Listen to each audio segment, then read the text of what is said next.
Welcome back to The Lead. I'm Jake Tapper. Our world lead now. Yes, Edward Snowden, as far as we know, is still sitting in the transit zone of the Moscow airport. But after 3 weeks of killing time, Snowden's lawyers say he could leave the airport in the next few days after some paperwork has been cleared up.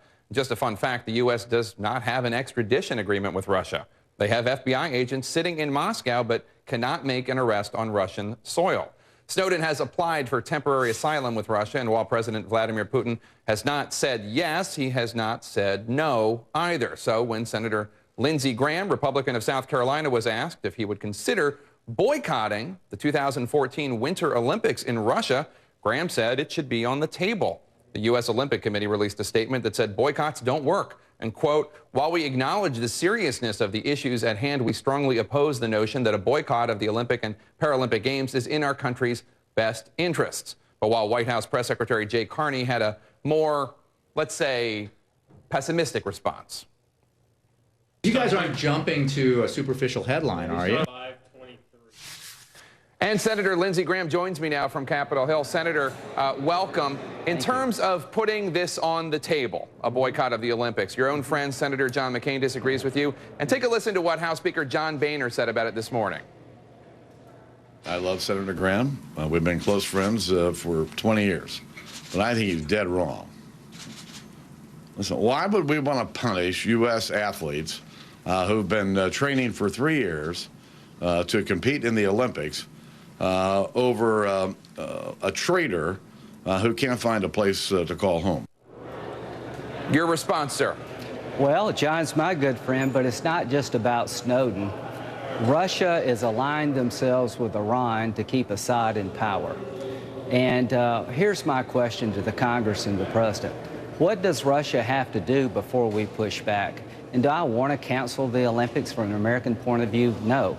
But would I go to Moscow a year and a half from now if they were continuing to support Assad and 200,000 Syrians have been killed?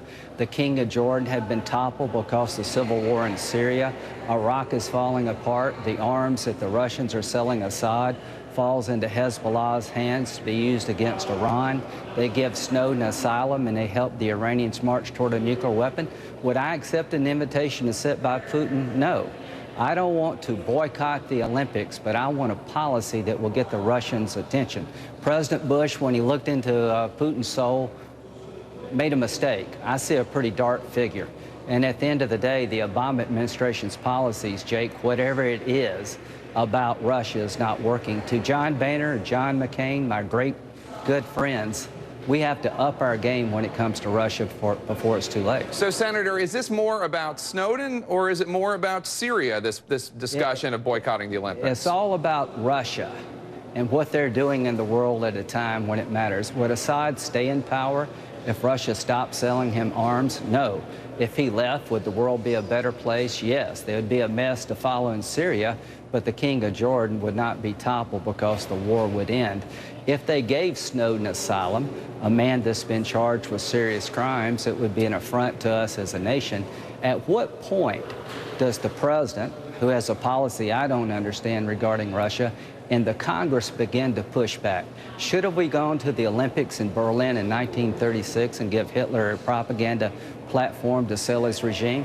Russia is not Nazi Germany. Right, you're not comparing. No, I'm not. But okay. What I'm saying is, would you have the Olympics in Iran? Well, I don't think most people would. Is Russia Iran? No, but they're heading in that direction. On the Snowden subject, Russian President Vladimir Putin today addressed some of these concerns. Let's take a listen. I want to get your reaction. Okay. Bilateral relations, in my opinion, are far more important than squabbles about the activities of the secret services. We warned Mr. Snowden that any action by him that could cause damage to Russian-American relations is unacceptable for us. So Putin is warning Snowden against making any further leaks. He says that the U.S.-Russian relationship is important. Does that alleviate any of your concern?